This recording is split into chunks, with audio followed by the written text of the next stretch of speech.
Ladies and gentlemen, welcome to the session of the seminar on German history in film.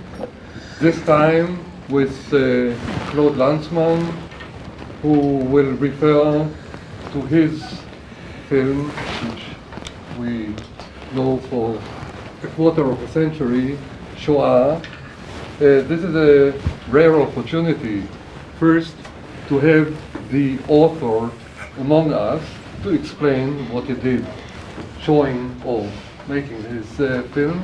And secondly, it is a special day on Yom HaShoah, on the day of the Holocaust, to have a discussion on a film presentation of the history of the Shoah. It will be one of the questions whether we are dealing with history or with something else while seeing it. I don't want to have a long introduction. We are very thankful to Professor Claude Lenzmann, who was ready to come to the Hebrew University for this specific occasion. And I hope that we'll be able to ask him a lot of interesting questions, and I'm sure we are going to get the most interesting and most penetrating answers. We'll start with one scene which is mostly relevant from Shoah about the approach of Germans to the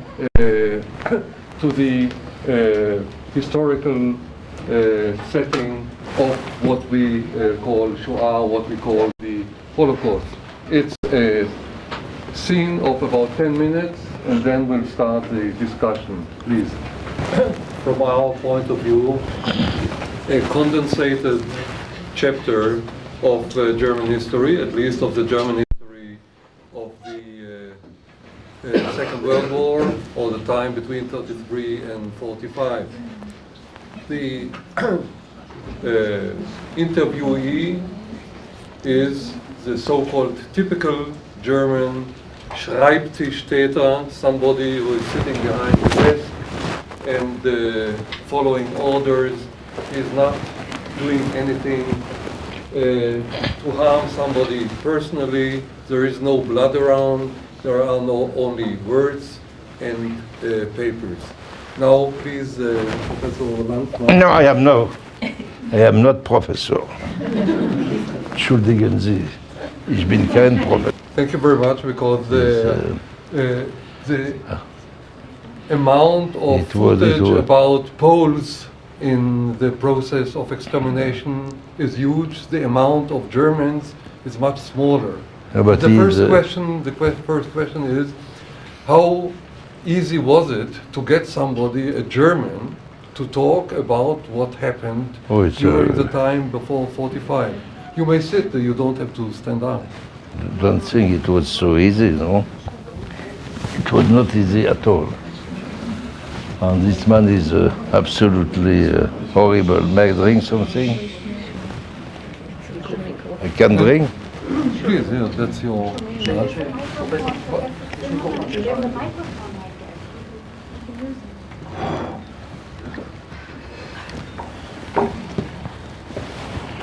So how did you get to know this guy, and how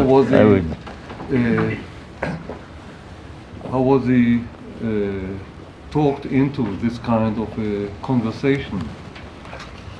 I will try to explain you. You will use something. Does one hear me? First of all, it was first time that I used this special camera to film him, the Paluche. It was the first time, and it was not easy at all. And sometimes the camera becomes completely insane on the screen, because don't imagine that he was alone. He had 20 people around him, the family and other people. And the cameraman was very nervous because it was the first time that we used this.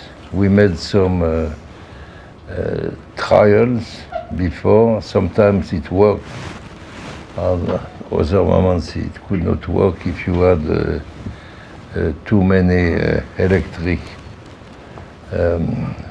apparatus in the area, or TV station. There was no chance. And they were very on alarm, you know what they were. And he was afraid that they could see that he was filmed, and he started to move the camera in all the directions. This was not easy. But this man is really a monster. He's a horrible man. In my opinion, he is the worst of all the Germans in שואה. Real Schreibtisch Verbrecher. And it is a very long story. I will try to make it short. At the beginning, when I started my work, I did not hide myself. I used to say who I was and what I intended to do. But I discovered quickly that there was not the slightest chance to obtain something. And it was absolutely necessary to use stratagem, to trick them.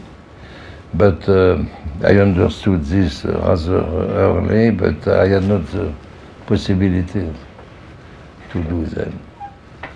You know, there is a beautiful sentence by Karl Marx, Entschuldigen Sie bitte, who writes in French, l'humanité ne se pose que les problèmes qu'elle peut résoudre. I don't know. Humanity thinks that there are problems they can resolve. Okay. And before the invention of this special camera, which had been invented by a French engineer living in Grenoble, there was no possibility, but suddenly there was this camera. It was like a cylinder, you know, and no necessity to have the camera, to have the eye behind the camera. You could have this in a bag. It was much easier. But how to get such a man? Alors, I invented a so-called French institute, depending on the Paris University of the Sorbonne, and I had selected a certain number of Germans through the books I read and so on. And this one was a member of the Reichsbahn, Referat 33, I think. And I had read all the acts of the trials about the accomplishments of the Reichsbahn during the war, which were quite extraordinary, because they succeeded to send the troops, the German troops, on all the theaters of war to repair, in spite of the bombings, and to to transport the Jews non-stop in the extermination camps, and they were quite proud of their achievements. I invented the director of this institute. I don't remember which name I gave him, but he wrote to several persons I had chosen carefully before that a researcher of the institute called Claude Marie Sorel, it was my name. Why Sorel? Because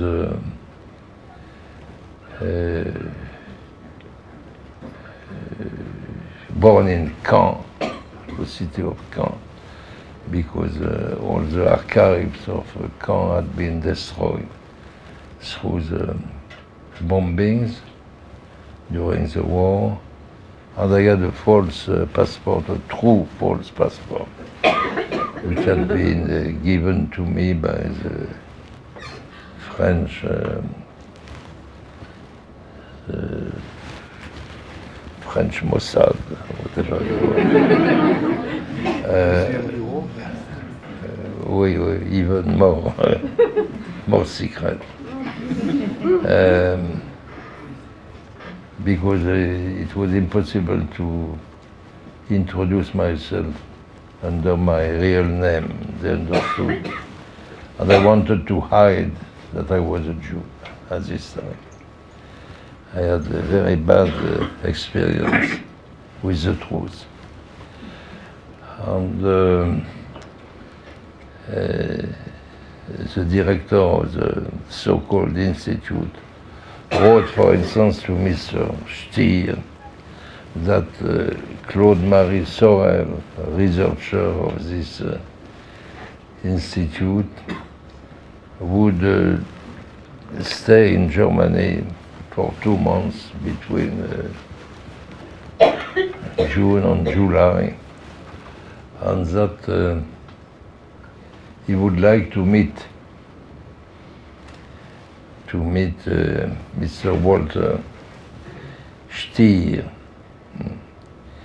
because Mr. Sorel knows a lot of things about Mr.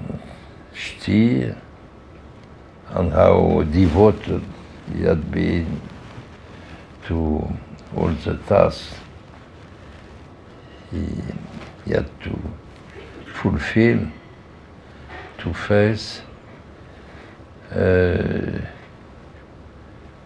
He had no trial. He was never under a trial. And every time the German investigators started to show an interest for him, he flew immediately for Syria, Damascus, because his daughter was married to a Syrian. And he spent a lot of time in Syria, and it was the way he succeeded to be protected. And I knew their defense system, all these people, and the director explained in his letter what were the thoughts of Mr. Sorel about the accomplishments of the Reichsbahn, and I went in their way, in the defense system. And of course, this was a real incentive for the time he would give to Dr. Sorel, not professor, but Dr. Sorel. he would give to Dr. Sorel the time and the energy necessary and so on. He would be paid. He would be paid, and it was not a small sum, believe me. And they liked money very much, especially Jewish money. Let's say on 30 letters I sent, 20 did not answer at all, 10 answered, and half accepted, and the others did not accept, but still accepted. All right, a beautiful day when I was in, it was in Frankfurt am Main. Dr. Sorel called him, and he gave, I was very, very, very nice. And he gave me an appointment. Of course, in the letter of the director of the institute, the word Jew was never uttered. He is the first one to talk about the Jews. Jews on Verbrecher. I was never the first to talk about the Jews. Okay, and my heart was beating very strongly when we arrived at his place. The cameraman was more nervous than me. We were three. There was also a sound man.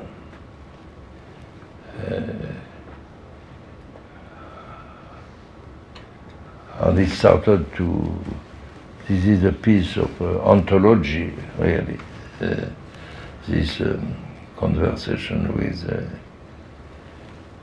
Stier.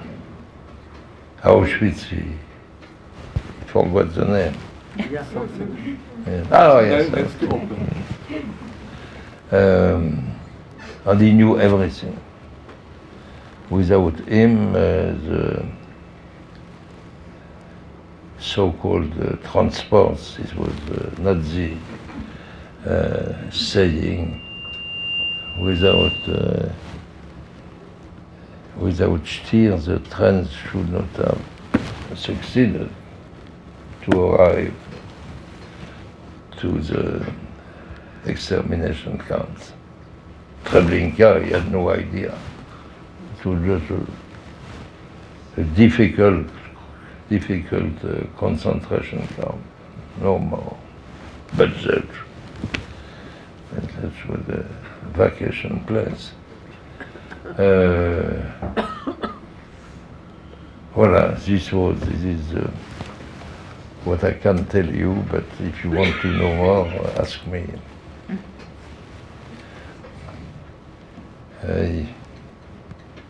But we had real problems with this camera, because there were several different systems. Some worked, some did not work.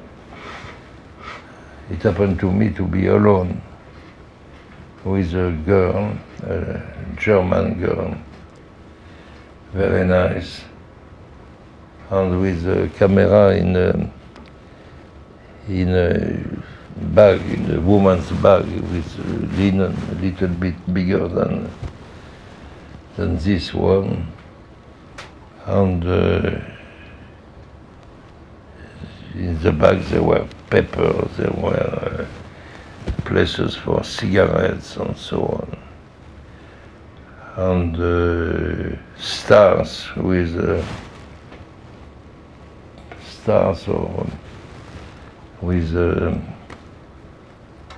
papier argentic paper. But in one place the bags did not exist, because papier argenté allows light to pass. And once I remember it was in Düsseldorf, and I was with Corinna trying to asking to a Nazi called Perry Braun. He was rather very intelligent. He made a report to the British about his activities in Auschwitz, but he never accepted to be filmed. And I decided to use the peluche. But the bag there were too many things inside the bag. And suddenly it was like in a fairy tale, smoke started to escape the bag, and smoke. The bag was, the camera was burning. And I did not hesitate. I took the Corinna by the hand and we rushed. He was a little bit slower than us. He succeeded to escape, but the peluche was dead. It was very expensive. And we had many problems of this kind. But this guy said, ich weiß, wo Sie drauf hinaus sind. Bitte? He asked you, I know what you are aiming at. Yes. When you started to ask about the transport during the Second World War, how did you know? Yeah, well, it was about the Unterschied, the difference between a normal train and a Sonderzug, Transspecial. And I asked him if the Queen of England comes in Paris in a state visit, is it a Sonderzug? Oh no, yes, it is a Sonderzug. And afterwards he comes to, and I ask him, but why were there more Sonderzug during the war than before the war? Ah, I see where you want to go. Because there were Verbrecher, Jews, and so on. He's the first one to mention the Jews, not me. Yeah, but he knew, he somehow had a hunch that you are going to ask him about those Sonderzüge. Why was it? No, I don't think so. Maybe, I don't know. Because he was, as you say in German, auf der Hut all the time. He was defending himself all the time. Gott im Himmel nicht, or I didn't know anything. He was defending himself against some kind of an accusation. But he has an horrible face, you saw his face. So would you call him an example of banality of evil? With the banality of evil, excuse me, is the banality of Hannah Arendt herself. There is no banality. There is no banality of evil. One should stop with this. Nothing is more stupid than the story of banality of evil. You will see my next film. Hannah Arendt is dead. A second time. Okay, but then again, it is a very rare occasion to have a German to testify about what happened during the Second World War, because most Germans, until today, are very reluctant to talk about what happened. Excuse me, all the Germans who are in Shoah talk. Yeah, but this is a rare situation. It's easier to get a somebody, a Polish guy, to talk about what happened there. Of course, it is easier to have Jewish survivors to talk about what happened. It's a very rare occasion to have a German to talk earnestly and openly or halfway openly about what happened. But openly he lies, he does not stop to lie. Yeah, but still, But in spite of this, it is clear. What he says is very clear. so my impression was that this was... No, but he is not the only German in Shoah. No, I know. I say it is a rare occasion to have the German. He's not the only one. But Germans didn't tend to report very openly or even halfway open about what happened. So it is, from our point of view, as a seminar for German history, the highlight of the film, because we get at long last an insight of what Germans thought during the Second World War about what they are doing. Or is this impression wrong? Start again, please. Well, our impression is that since so few Germans were ready to talk about what happened, this scene is one of the highlights of the whole Shoah film from the point of view of those who want to know what made the Germans tick during the Second World War. Because usually, or most of the evidence is coming from non-Germans. I disagree with you, because, excuse me, there are a lot of Germans in Shoah. Yeah, but not as many as Poles and survivors of the No, but they don't say the same things, excuse me. There is not a Pole is talking like Franz Suchomel, for instance. Okay. Suchomel about the process of death in Treblinka is absolutely unique. How do you explain it that Suchomel was ready to talk about... Because I had discussions with him for almost 2 years. A discussion with him, I had a fight with his son-in-law, a real fight with blood, and I paid him. I paid him a lot of money. But could you tell Excuse me, what he says is very important. Yeah, but could you tell us about other Germans you tried to get into the film and you could not? Because they... Yes, for instance, with Schubert, who was a member of the Einsatzgruppe in Crimea, who organized a huge massacre of Simferopol.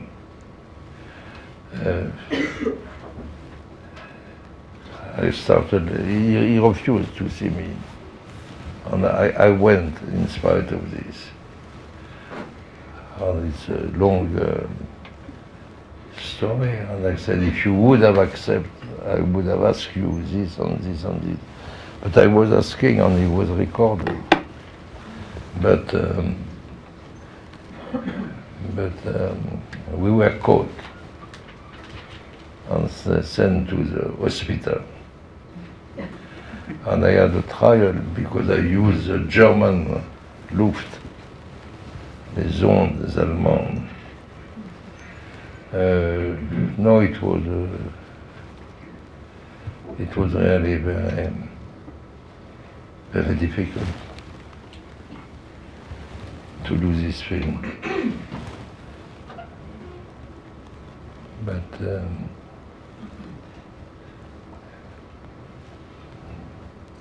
there are other Germans in Shoah. There is Mr. Grassler of the Warsaw Ghetto, who is the deputy of Auerswald.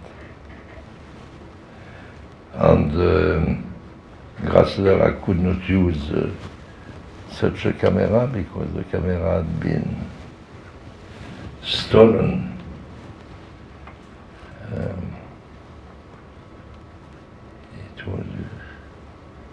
I had to watch to know his habits for almost 1 month.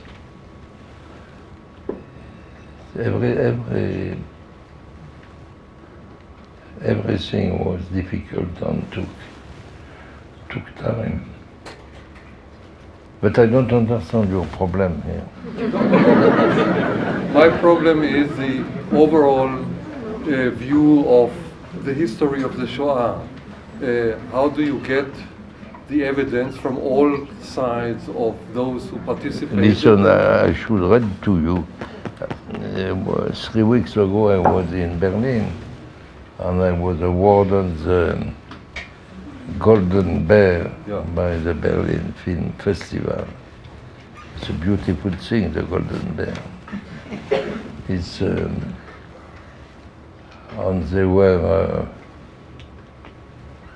they changed, they are not the same, you know. They were very warm, very friendly, even brotherly. And they made what they call a laudatio for me, which was really magnificent.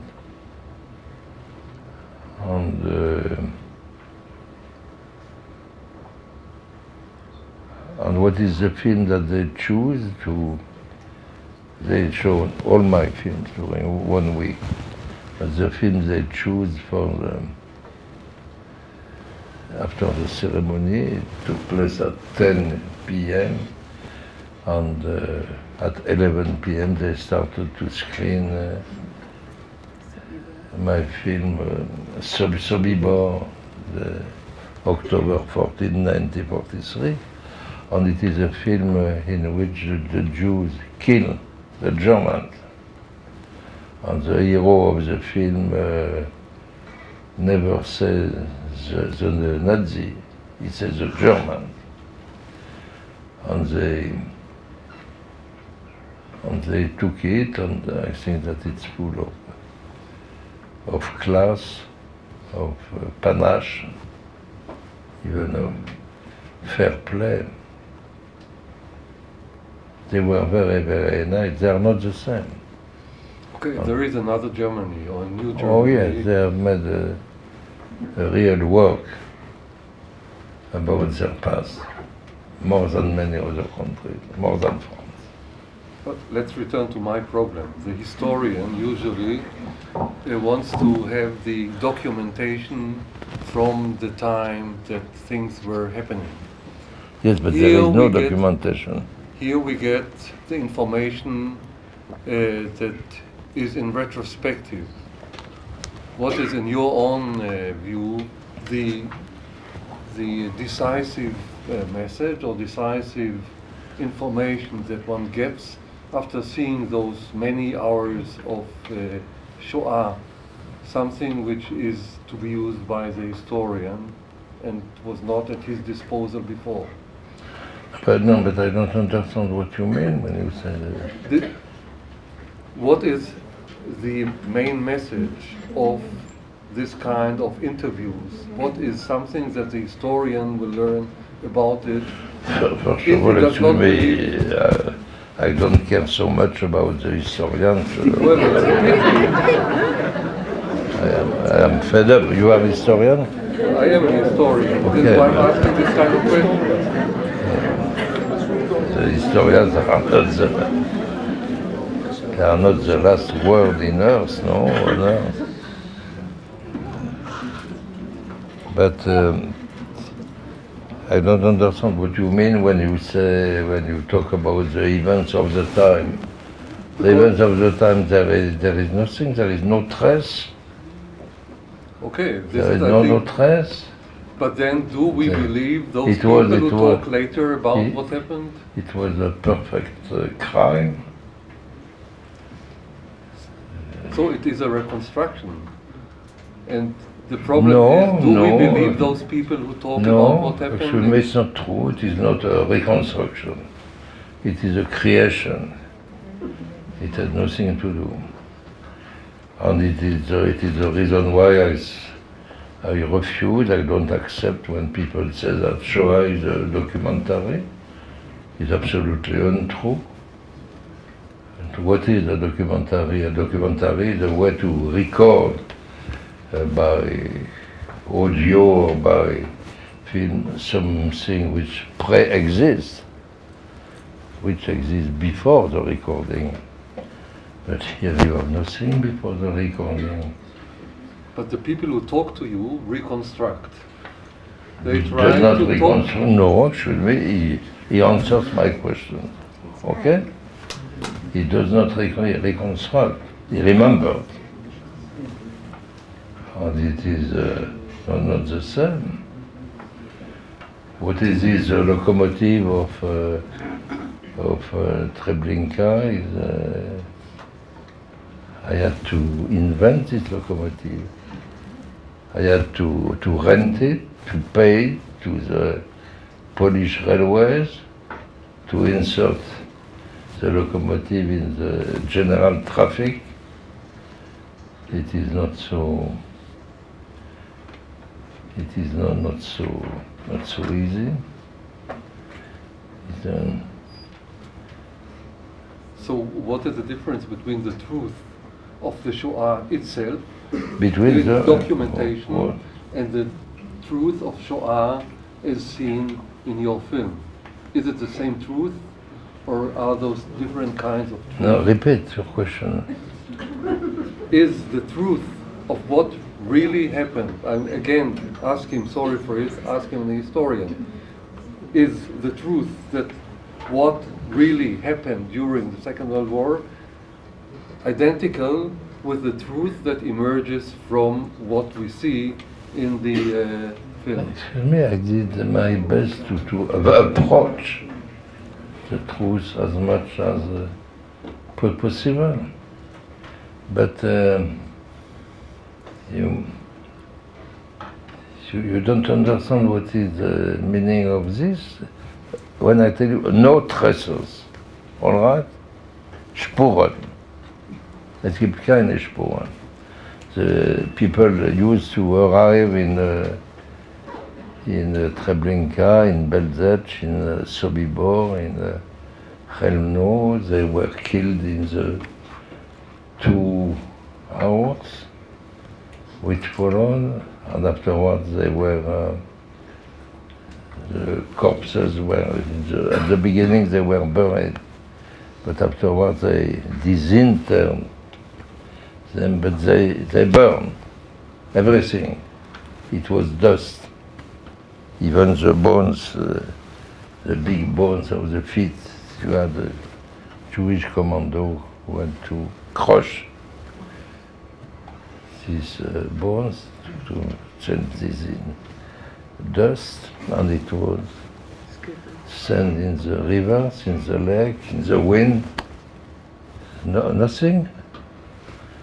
There is no documentation. You have not a single picture of, not a film, but a photography, not a single picture of what happened inside the gas chamber in Auschwitz, no?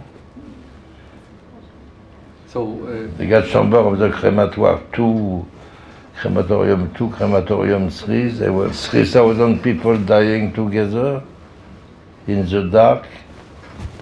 They did not even know that they were in Auschwitz. They were killed immediately. They had not the knowledge of their own death. but then again, we have no traces, you're right. You try to get the story, and you ask questions. Your questions intend at what? Showing that the people are bluffing, showing that the people do not understand what really happened, or trying to find out the truth of what really Excuse happened? me, you don't put the truth that what this man says, you don't believe him? He's lying. What? Non, mais il mente. Mais te mentir, c'est dire la vérité aussi. To lie is to say the truth. It's obvious. Okay, but this was the intention of your questions, to tear the mask off his face. To show a lie is to say the truth, no? Okay, so I don't want to No, innovate you anymore. if you want to play the prosecutor with me, let's go. It's only plain questions of a historian, which tries to get into the history of Germany via this film. But I think this is about time that we open the floor for those who are interested in directing their questions to Mr. Lenzman personally. Okay, אני מסתכל. Okay, בסדר, בבקשה. Can I ask two questions? The first is about the... Yes, but speak louder, please. The guy that you already talked about, the German who was in Treblinka, Suchamel. You filmed him with a hidden camera, right? He didn't know he was filmed, right? He did not know. He didn't know. So, didn't you get any problems afterwards when you... No, he was dead. Thank God. ועובד. שאלה רעיונות מישהו אחר. He died 4 years before the achievement of the film. Family son of law, learning his law? I had not the slightest problem. Okay. Okay. And when you were interviewing all these people, the Germans and the Poles, you didn't know what they're going to say. I mean, you yourself didn't know exactly what happened in the gas chambers. It's difficult because the Poles never talked before I went there. It's the reason why there are many scenes in Shoah which are like Western thing. I am the first one to return on the place of the crime.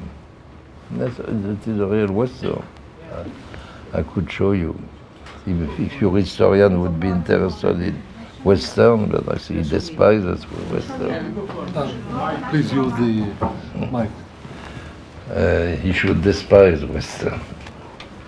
But there are Western scenes in Shoah, yes.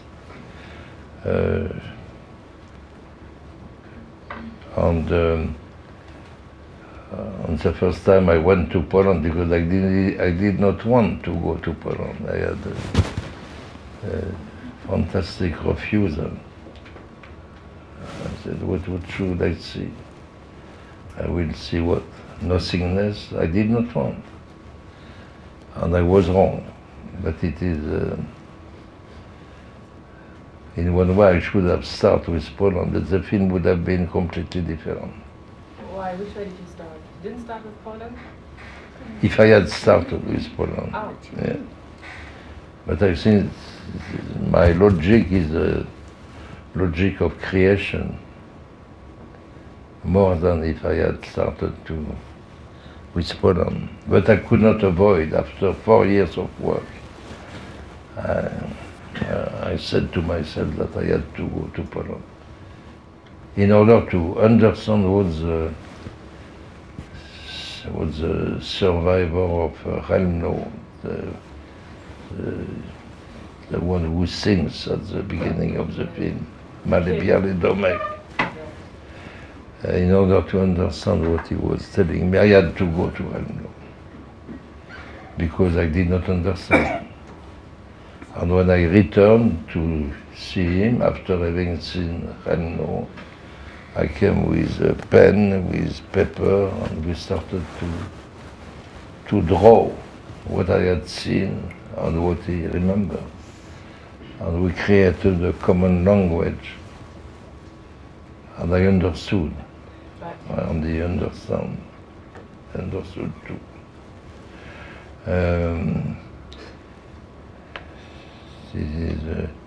But the Poles wanted to talk because nobody came.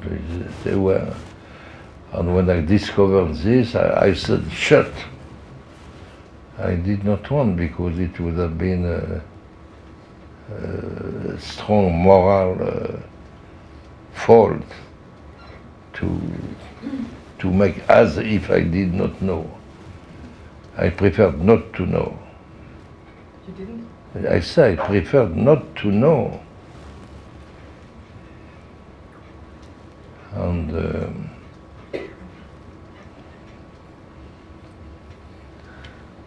they were the only one for the Germans.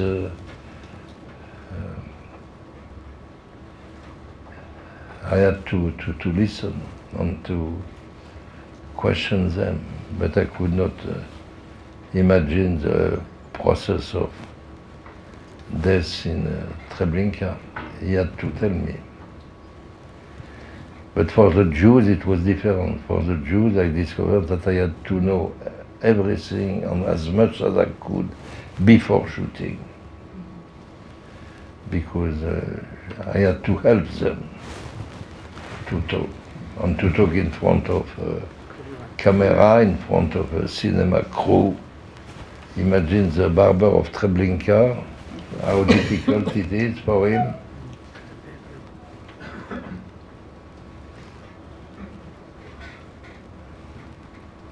Okay, next question.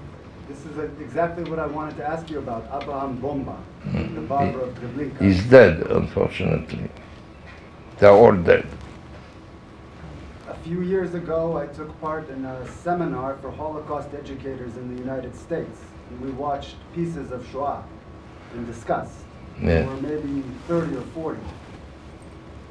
People found this scene very troubling because in it, it's very clear that Abraham Bomba doesn't want to speak, and you force him to speak or help him to speak, depending on how you see this as a viewer.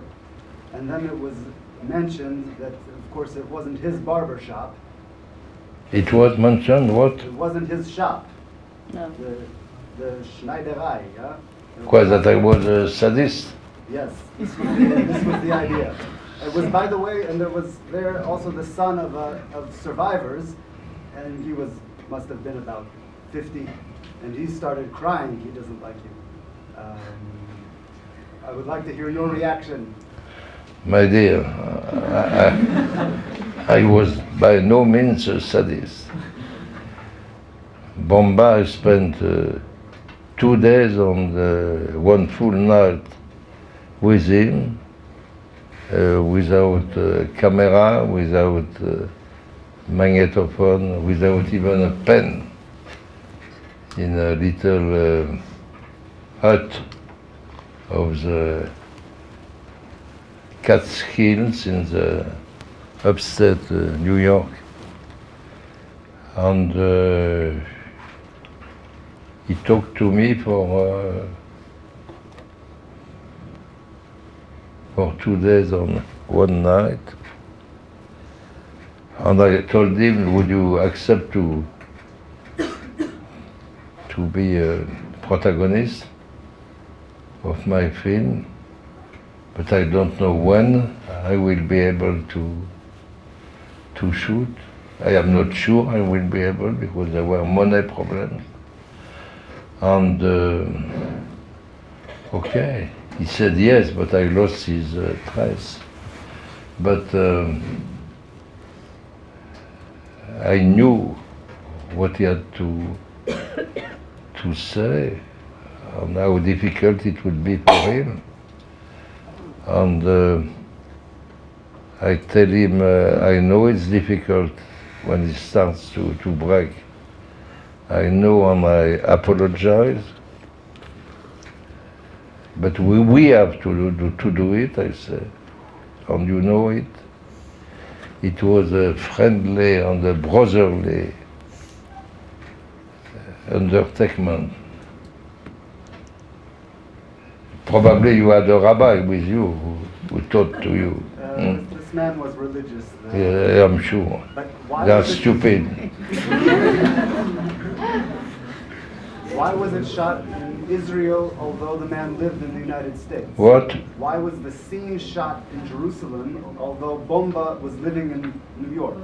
No, he left New York. He left New York.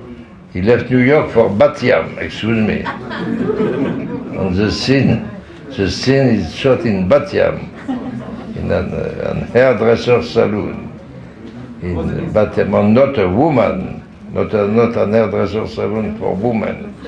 This would have been obscene, but for men. These are real moral problems, but not the sadism. שואה? Hi. the legitimacy of some of your choices. And I hope it won't come out as criticism, but I just want to understand how you understand it. And some of the scenes are troubling, like you said. And some of your questions, for example, you ask a lot of Poles if they like Jews, which I think is an unfair question because there is no answer that can be not anti-Semitic, because it will be based on generalization, whether it's a yes or a no, because, yeah. Could you repeat what she says, because I am deaf from this side. Do you want me to come to the other side? No, come here.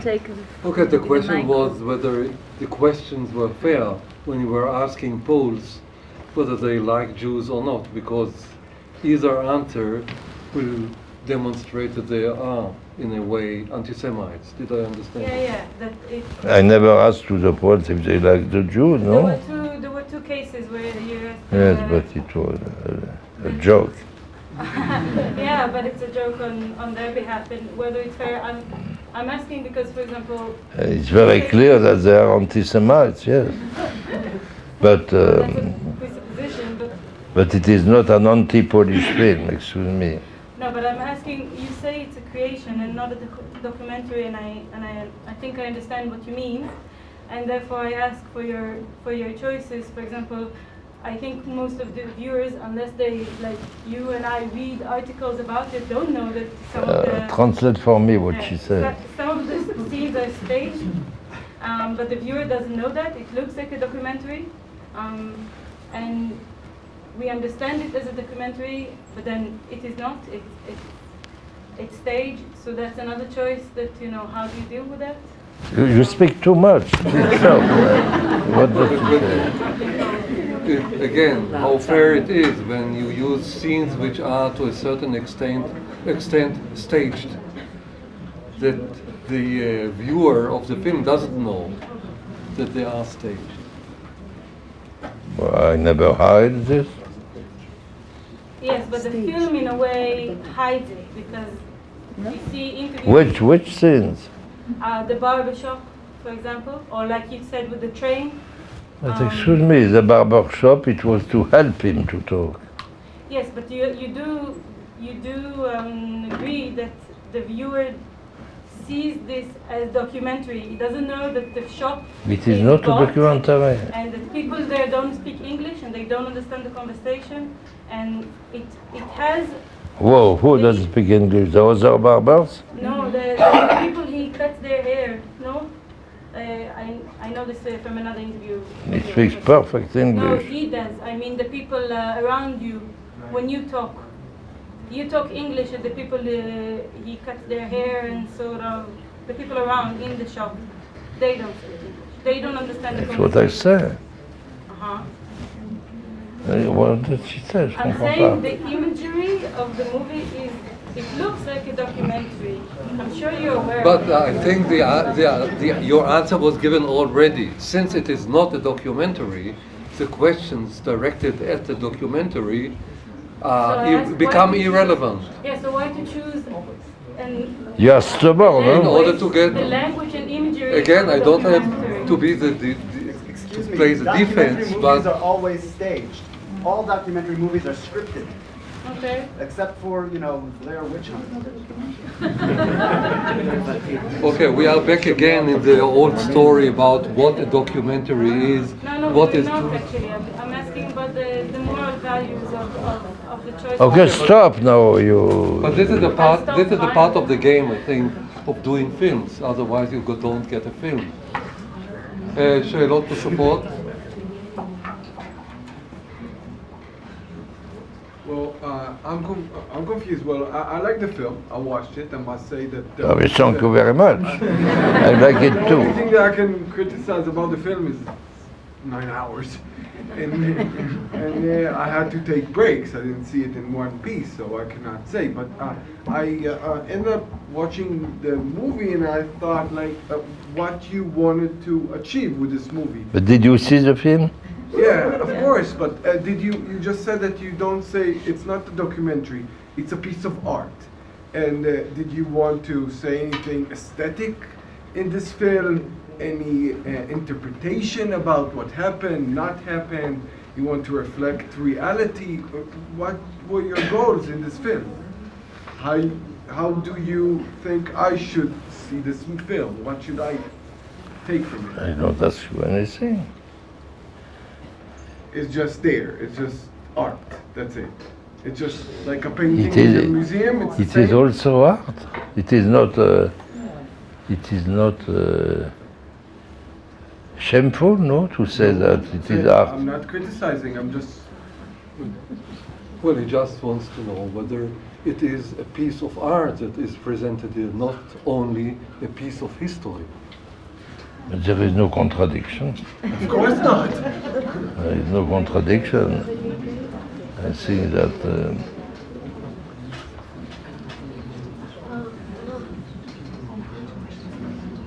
But I there think it would be good if many historians should be artists too. well, it's about It would time. help history. Well, until You now, should read histo- what a famous French historian, Mr. Vidal-Naquet, wrote about this. You are very strange, no? I'm strange. Yes. You look strange. Okay, now, I have a last question. okay, before we break now, another question from the first row. What gave you the strength to take such ordeal, such a very heavy target? Well, this is a What real gave you question. the incentive? Because it's colossal. Yes, it is. But I have still strength. What? I say I have still strength. יש לו I'm כוח. glad to hear that, but what gave you? What was the origin of this strength? I don't know. Stubbornness. Stubbornness only? No. I don't take it. Okay, let's have another question. I guess you've seen your movie plenty of time. Are there any changes that you will make today?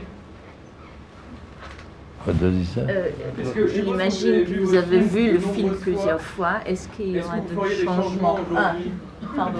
Est-ce qu'aujourd'hui vous feriez des changements dans votre documentaire après l'avoir vu des nombreuses années? Je n'entends Est-ce pas. qu'aujourd'hui vous aurez fait des changements dans le film? Aujourd'hui.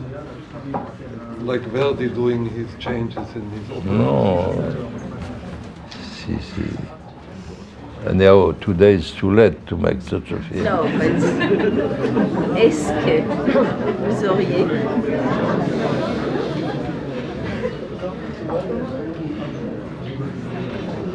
When I made the film, I could not go in Soviet Union.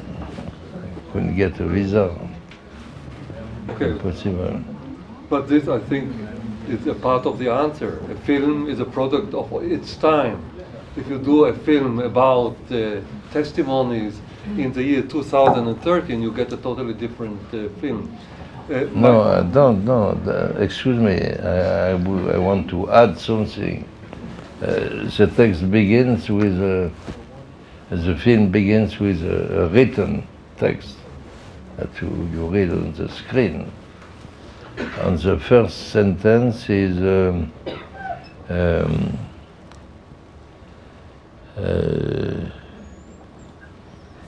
l'action. L'action is the double meaning of Nazi action and the Racinian meaning in the four words of the theater plays of Racine. L'action se passe, the action takes place. And I say, I write, l'action se passe de nos jours. The action takes place nowadays. When is it nowadays? Is it during the events? It is when I wrote this at the end of the film. It is when for every screening. It is a real question. But it was absolutely vital for me to write this. The action takes place de nos jours, nowadays. If you watch the film now, it's nowadays, it's now, and the events took place 70 years ago. And, I think this film has no wrinkles, does not age. Pourquoi riez-vous? Why do you smile? There is nothing to smile. L'expression. This film does not age. No wrinkles. Even if Poland today is not the same, there are highways. But there is a kind of immemorial heart at the core of this film. And this cannot be old. Okay, I think this is the proper closing note, because especially from the point of view of the historian, it puts a question mark on the notion of time. If this film is always from now and about now. So I would like to thank you, Claude Lenzmann, very much, very heartily.